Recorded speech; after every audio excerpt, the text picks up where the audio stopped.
first tour with ICP, and I'm nervous as fuck, you know what I'm saying? Like, I don't want to say nothing stupid, I don't want to fuck nothing up, you know what I'm saying? Definitely don't want to shit my pants or anything, nothing like that.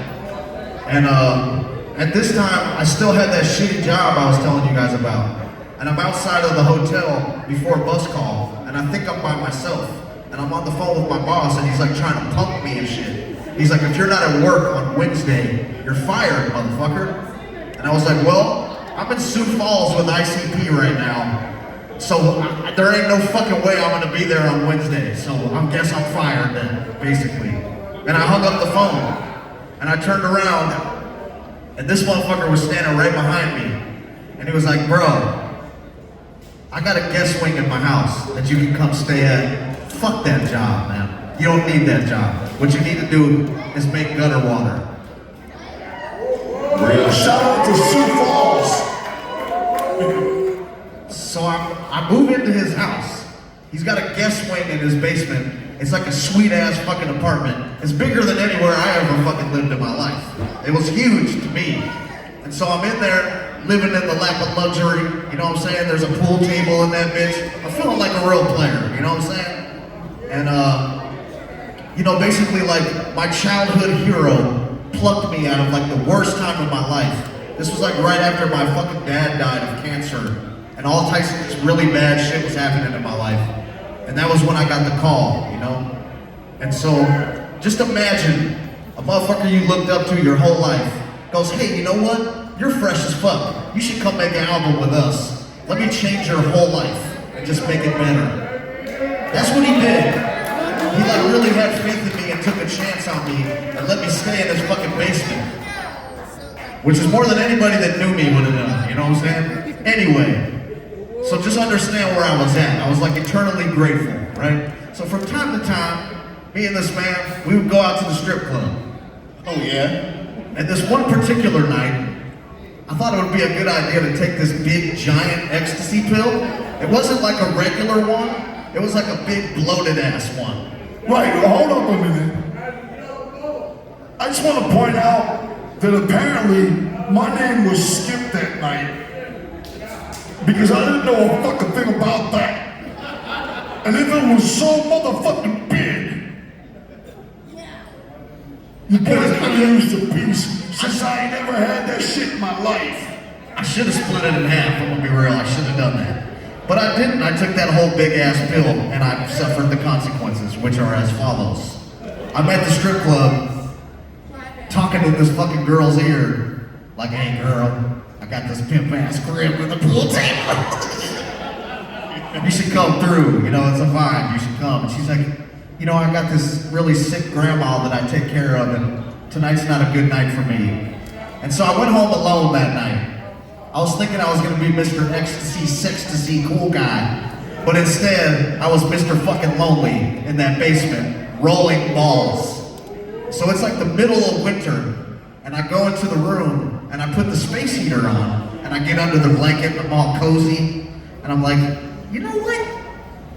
I'm about to jack off. And so I did. I started jacking off. But that space heater was heating up the fucking room, and I was like sweating and shit. So I kicked the blankets off of me. And now I'm just butt-ass naked, laying on top of the blankets. And I go back to getting it. And I don't know about y'all, but ecstasy kind of fucks with me a little bit, and I was having trouble getting there. And I almost gave up, you know what I'm saying? Like I ran out of breath. I was like exhausted. And I just laid there like defeated, like, I think I'm gonna give up, like I don't think this is gonna work. And then I caught my breath, and after laying there for a second, I was like, you know what, fuck this, and I went back at it. And it was at that moment when I had the courage to continue that the fucking door busted open. And there's Violent J. Ouija, what the fuck, man? And I'm just frozen. My hero, alright? My fucking hero plucks me out of the worst time of my life, puts me on psychopathic, changes my fucking life forever. And what do? I jack off in his fucking basement.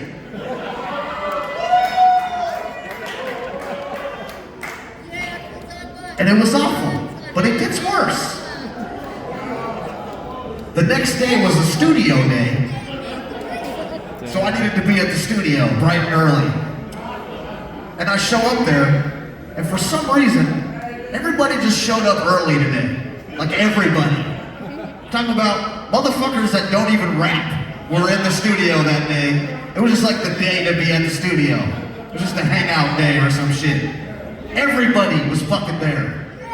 And I walk in to see all these people crowded around Violent J as he's finishing the story of what had happened last night. And everybody's laughing as I walk through the door, and they just break neck and fucking look at me like, and I'm just frozen. And then I just act like nothing happened. And we got on with the studio day, but after I pull him aside and I'm like, man, why'd you have to tell everybody that shit, man? And he was like, what? You thought it was gonna be our fucking gay little secret or some shit? You thought I was gonna keep that shit inside of me? And just let that live as a secret that I keep? Nah, player. He's like, no, that's not how it goes. He's like, I'm gonna tell everybody that shit. To exercise that shit from my life. That's the therapy, that's how you get rid of that shit. So that it doesn't fester, you know? And so I took his advice. And if you ever listen to the song Kill a Hoe Tribe Anthem, you ever heard that joint? When I say Violent J caught me jacking off, I'm repulsive. That was real. That was the story of that really happening. And I put that in that song to hope that maybe it would get better, you know? And after about a month, I could get hard again. Now when I tell the story, I kind of paint myself in maybe a better light than what could have been reality. So he's gonna tell his version of the story from how he saw things. The forensic file version. We understand, Ouija. Ouija, you are not only, I now realize this, you are not only a very talented musical artist, but you are also very talented at the stroke of the brush. Because you just painted a fucking beautifully touching story. One question arises in the brain of the Duke. If you were so embarrassed when I Kool-Aid Man busted in through the fucking wall, why did you finish staring me in the eyes? I'm sorry! You don't know how hard I worked for that shit, dog. I was there.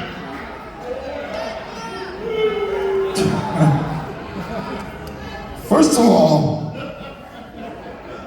there was no Kool-Aid Man busting in through the wall. No.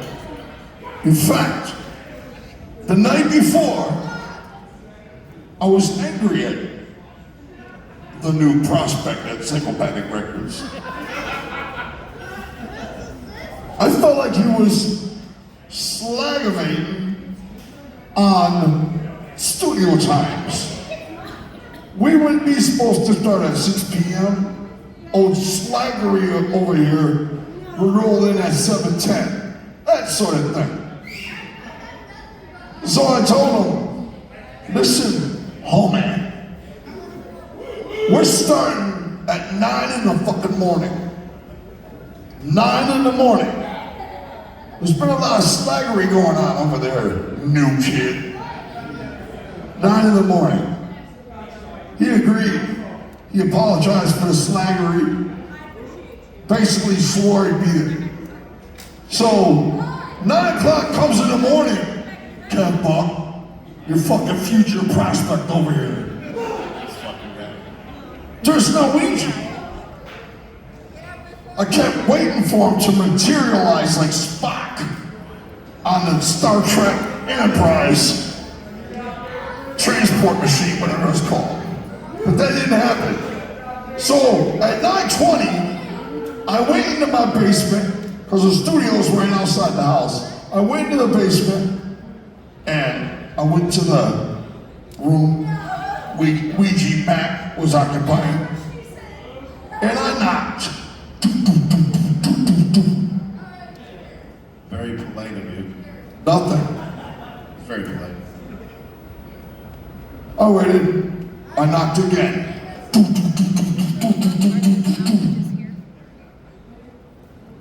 Nothing. Since we've been out drinking hard the day before, and some of us were ecstasying. I didn't know that, but we were drinking pretty hard.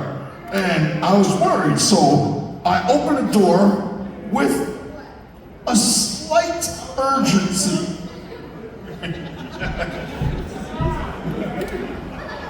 The first thing that fucking hit me was the extremely fucking ferocious, nuclearly hot blast of sonic fucking heat that hit me in the face. It was like I had the oven on 450, opened it up, stuck my face in it. I'm telling you, it was a fucking blast of heat, and it rocked me, threw me back against my wall like an explosion. It was hot as fuck in there, I can't tell. Now I figured he was in there dying, so I rushed back in there.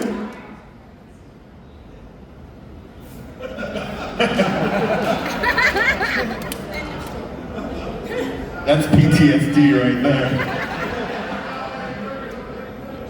We're still recovering, all right? You gotta bear with us. First of all, Master of the Stroke over here says all this happened in the dark. Now, let me tell you something about the room Ouija was in, okay? It's on the corner of the basement, above ground, and the walls are all windows, okay? This was 9 a.m. on the sunniest fucking day to ever hit Detroit since 1952.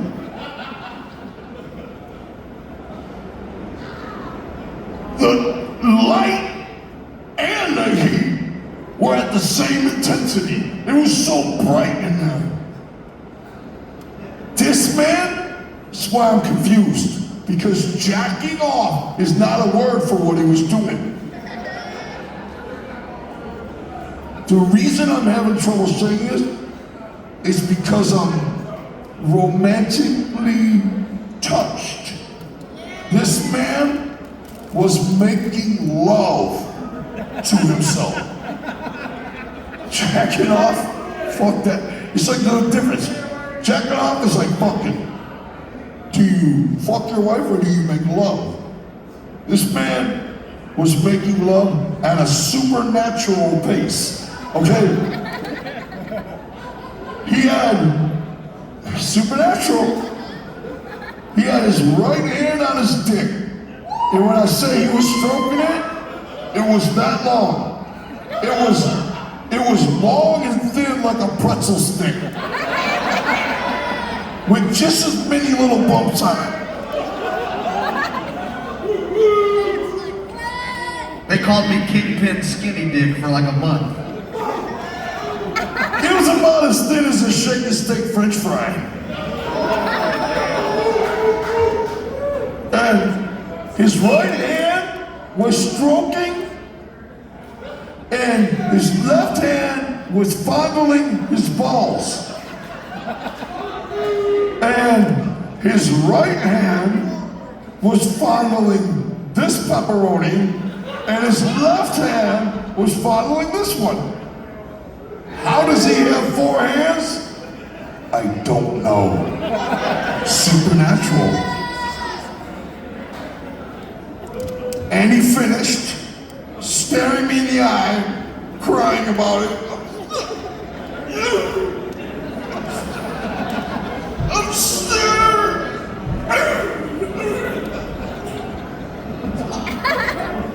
And then once that, he got the wind nicked out of him, and he was like, I cleaned the ceiling, okay? I cleaned it. So, that's exactly what happened, and that's my version of the motherfucking story, y'all. That's all we got, y'all!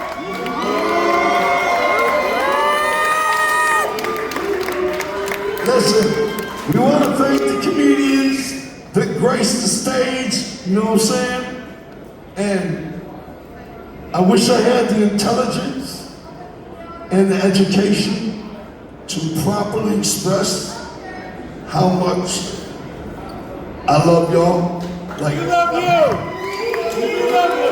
I'm not kidding. We love you! I'm a very emotional man, you know what I mean? And like I love my kids so much, it's a physical pain, you know. And I just don't have the knowledge to express how much I actually love everybody, you know, the juggalos. I thought about it, you know what I mean?